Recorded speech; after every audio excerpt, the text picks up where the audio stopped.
Hello again, welcome to video number 8 from sunny Blackpool. There's the disco ball, and in the background there, I don't know if you can see, is the pleasure beach, and of course the sea.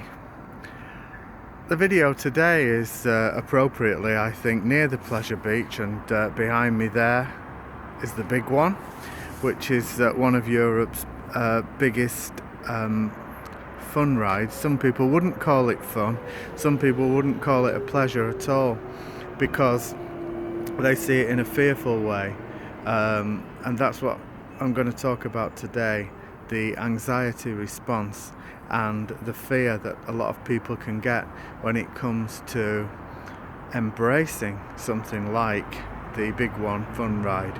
Just being out in public, there is a fear called Agoraphobia, whereby being out in somewhere public like this with wide open spaces all around can present some people with a fear that is almost intoxicating.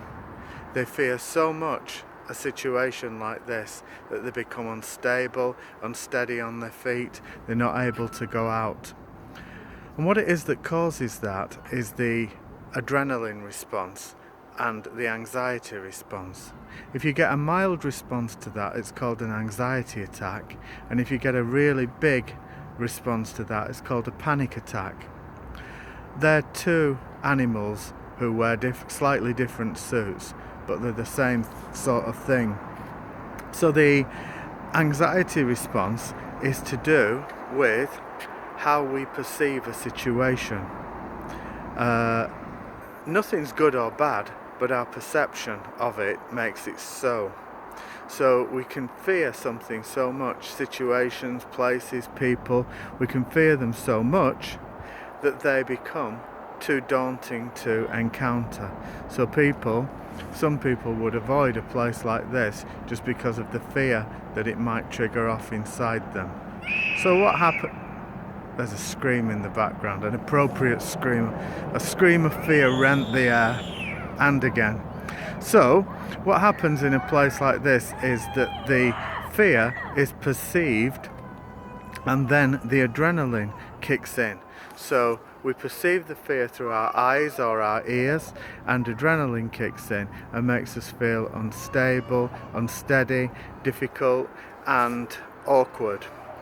We could have jelly legs, so that our legs feel as if they can't operate anymore. We could have sweaty palms, we could be shaky, trembly, heart palpitations, dizziness, so it looks like that, slight disequilibrium. So everything, when you walk, this is an example of how it would feel. And that's terrible. Nobody wants to feel like that.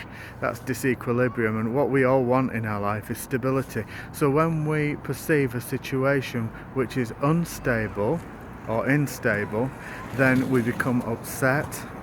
The adrenaline kicks in and it floods our senses with adrenaline, so that we feel very upset.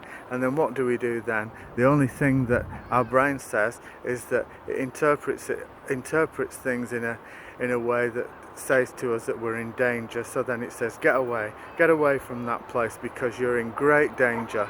So then we flee from the place, we go to the comfort of our home, and then suddenly we give birth to agoraphobia or a phobia of some kind, fear of going out, fear of anywhere we are, because the brain perceives us to be in danger.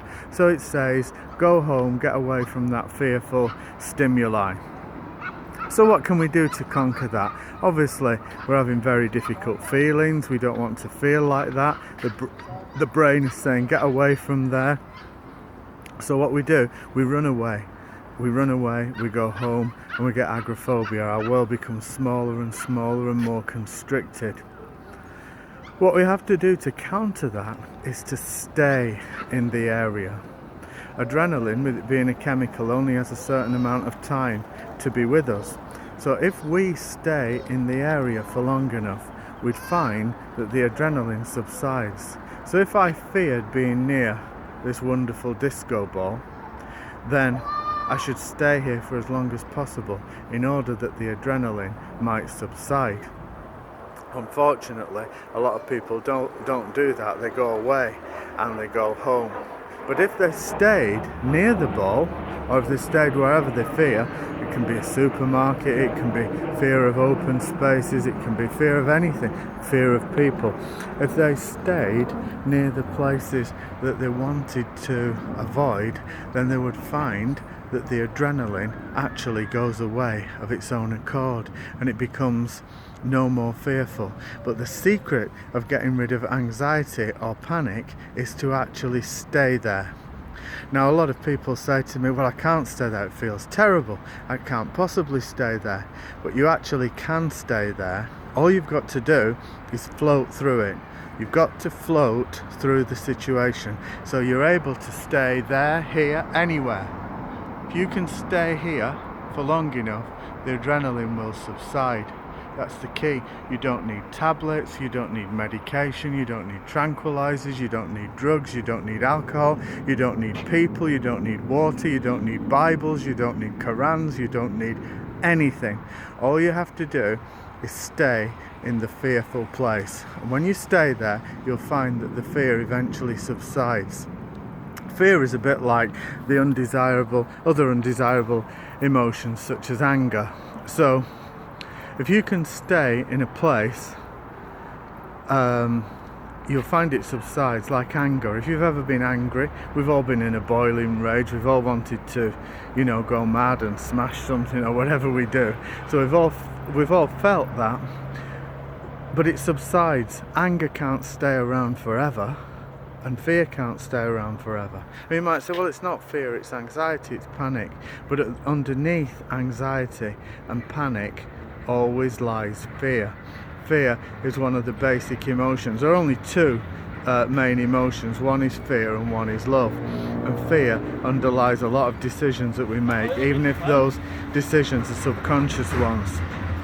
So what we've got to do is stay in the situation and wait for it to subside, just as you'd be angry. If you're angry, you wait for it to subside, you count to 10, you count to 100, you go for a walk for 3 hours, and you will find that the anger dissipates. Well, fear's just the same as that, and anxiety's the same, and panic's the same. So if you fear going anywhere, if you fear doing anything, if you fear becoming anything, if you fear anything at all, stay there and see what happens.